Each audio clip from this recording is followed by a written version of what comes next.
What's going on, everyone? Scott here. Welcome back to the channel. So Michigan State basketball wins their fifth straight quad one game and their fourth straight top 25 win. Big game in the Breslin Center. Michigan State comes out on top of Wisconsin 71-62 in a game in which I thought Michigan State didn't play too well in the first half. They were able to do some decent things defensively, but really, again, same story we've seen for a good majority of this season.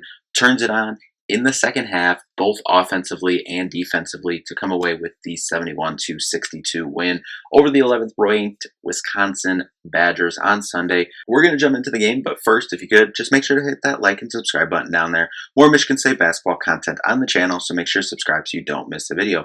Now, jumping in first, we will start with Wisconsin. And, for the most part, John Tonji was the main guy we talked about coming in, leading scorer for Wisconsin, but he finished with 11 points, did have 6 rebounds, but overall 1 for 8 from 3 for 13 overall on the night. Made him fairly inefficient. Really good defense from Michigan State on him. Another guy, John Blackwell, who we did talk about as well.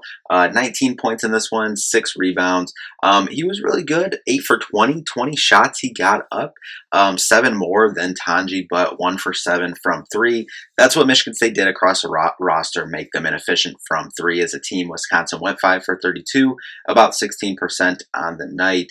I thought Stephen Crowell played pretty well, but 10 points, 4 rebounds, kept him off the boards, but Nolan Winter did have an incredible game and 9 points, 17 rebounds. Really incredible from him. Off the bench, got about 10 points, from their bench guys. They were without Klesmit in this one, though, which was something we talked about was a possibility. Maybe we didn't know where his health was after, leaving the Wisconsin's previous game early. He didn't go in this one, so that was obviously big for them. But overall, they had a really good night. They, scored, or they recorded more rebounds than they usually do. They were usually at like 36 rebounds a game so far in the year. They finished with 40 on the night and 9 turnovers, which is about at their season average. So overall, for Wisconsin, they did a lot of really good teams. They are a really good team, but the biggest stat here for Michigan State compliment defensively on Wisconsin is they scored 62 points. They average about 82 points a game, towards the tops of the league, which is something we talked about coming into this one. So Michigan State's defense, again, gets it done. And we flip it over to the Michigan State side of things. First, start out with the starting lineup. Jace Richardson only played 21 minutes in this game because he missed a good 15 or so minutes of the first half, 14 so minutes of the first half with foul trouble. He picked up 2 ones. He did finish with 3, though, so only picked up 1 foul in the second half, but he had 11 points, 6 assists on the night, as well as 5 rebounds. Did have a steal in there as well and only turned it over once. That was something else we always talked about Jace Richardson throughout the season is, doing all this stuff, scoring, playmaking, creating, and not turning the ball over. Did that again in this one. 3 for 6 overall from 3, 4 for 9 overall from the field as well. Doing this on only 9 shots, 11 points, whatever. But, he's been fairly efficient all year long. We saw that again tonight. We knew we needed it in this one. Simone Zapala, I thought, struggled at times in this one, especially on the defensive end of things, but he finishes with 2 points and 5 rebounds in this one. And then to round out the starters, Jeremy Fears, 23 minutes, but I thought he played really good for pretty much this whole game. If you look at his stat line, you see 1 point, 1 rebound, 5 assists. He had 0 turnovers, though, and I thought it was just him pushing the pace, getting Michigan State into their things. And I thought his leadership in this one, in the building for this one, and was watching the huddles constantly, and there was times that constantly Jeremy Fears was running the huddle late in the game, but also in the first half even. There was a time, it was like a 30-second timeout, whatever, but Jeremy Fears was in there leading that huddle. The coaches were just kind of standing back, letting the players lead. That's what you got to do. Tom Izzo always says it. A player-led program, a player-led team is always better than a coach team. And we're seeing that. Jeremy Fears at the forefront of that. But coming off the bench, Frankie Fiddler going up against the team that was also recruiting him hard this past summer in the transfer portal, Wisconsin. He finished the night with 9 points and 6 rebounds, 4 for 8 overall from the field, 1 for 2 from 3. Did pass up a couple threes to drive, and it worked for the most part. Obviously, he got his 9 points, but he did this without getting to the free throw line, which has been something that he has done really well all season long. So, big game from Frankie Fiddler, in my opinion, off the bench. I really like what they've been doing, playing him at the 4. I think that opens up a lot of things for this offense, specifically. Cohen Carr, he had his 2 incredible dunks. He finished with 4 points. 2 for 2 from the field, had the reverse in transition slam, and then on the fast break semi as well. Pretty much everyone got back, but had the nice, kind of shovel pass, then took his 1-2 steps, went up. Jax did a nice job of, sealing at the post to give him that lane so no one came over, tried to contest with him or try to slide in for, for a charge or anything. But he was solid, 2 assists, 1 rebound on the night. Had a block and a steal as well. Xavier Booker, at times he struggled, but I thought he only played 4 minutes in this one. But again, he comes in and he has a 3. Seems like he always comes in, hits a big 3-pointer, a timely 3-pointer when Michigan State needs it, and he gets a block in this one. So yes, only 4 minutes, and at times, yes, defensively didn't grab a board, but I thought in his 4 minutes he was okay.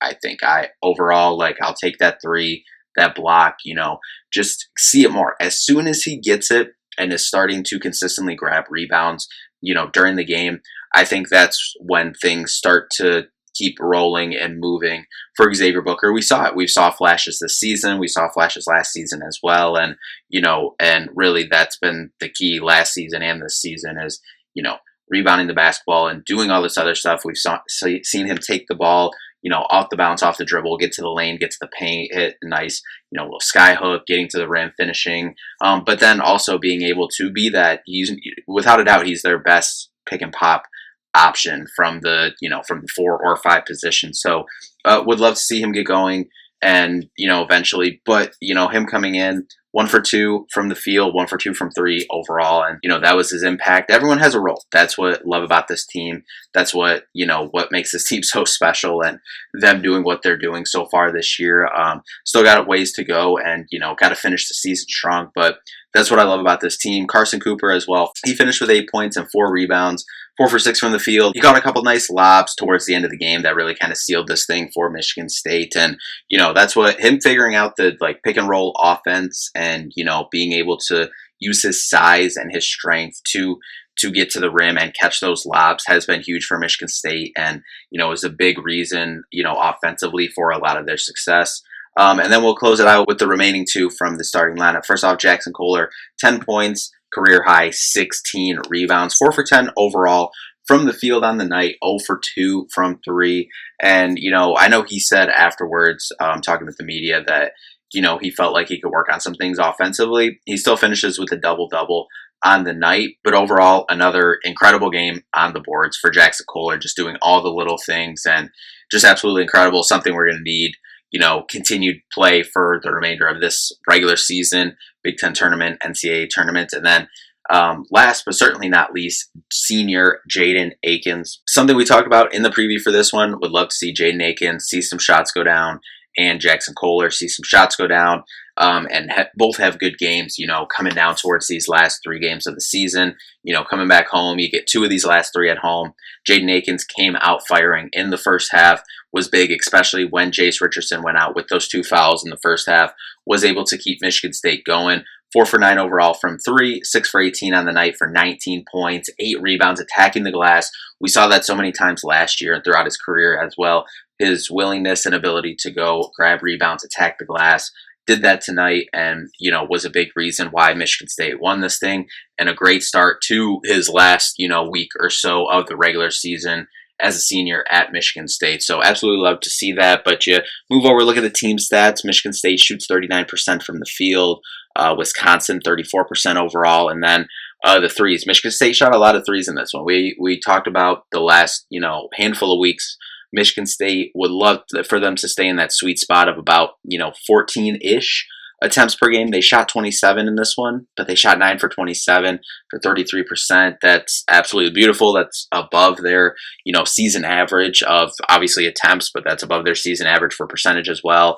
Wisconsin, we knew, shot a lot of threes. I believe it was second in the Big Ten in attempts per game. They go 5 for 32 in this one, 16%, incredible 3-point defense from Michigan State. Wisconsin's a good free throw shooting team. They shoot 81% on the night, 13 for 16. Michigan State, towards the top of the Big Ten, towards the top of the country in free throw shooting on the year. Struggle at the free throw line in this one, though. 46% on 6 for 13 from the free throw line. Definitely something that Izzo touched on post-game in the press conferences as well. Got to work on the free throws. and they will do that with 4 days or so, 3 days before they leave for Iowa, 4 days before the game. Something they definitely want to work on, especially with it being spring break this week. Definitely work on those free throws more, especially as we come towards the end of the season. And then rebounding, out rebounding Wisconsin by 11. As we said, a really good rebounding team in Wisconsin as well. But Michigan State gets it down 51-40 on the rebounding margin. 13 offensive rebounds for Michigan State as well. Really impressive there. And passing the ball around for Michigan State, 20 assists overall on the night, and only 9 turnovers for Michigan State as well, staying in that 8-12. Wisconsin, as we said, turned it over 9. That's about where they do on the season. So staying within their averages there. And then 20 fast break points compared to 8 for Wisconsin. Michigan State had 20 fast break points, so getting back. We've seen the last couple games them getting back to running the way they had, the way they want to, and that was a big reason for them coming out with this result tonight, this 9-point big-time win. And then 32 points in the paint, both for Michigan State and Wisconsin. Wisconsin was up 9, I believe that was in the first half, and then Michigan State largest lead 10, and that was here towards the end of the game. So absolutely love that for Michigan State. Just something to look at is, Michigan State is, we've kind of talked about it for a few of these recaps now, where Michigan State, you'll see their largest lead. It'll be at the end of the game, or it'll be the final score. And that's what you want. Like, I know Michigan State wants to, you want to, have this, a good, transition throughout the whole game and be steady, consistent throughout the whole game. But we've seen that where at times Michigan State has struggled in the first half, and then they turn it on in the second half, defensively, lock in, offensively, just, get everything rolling and are more efficient. But, we're seeing that towards it at the end of the game is where Michigan State is at its best. And I do want to pull up this stat that someone did post, online, seeing this one. Over the last handful of games, Maryland didn't score a basket for the last 5 minutes and 7 seconds of the game. Michigan didn't score a basket for the last 4 minutes and 12 seconds of the game. Illinois didn't score a basket for the last 8 minutes and 29 seconds of the game.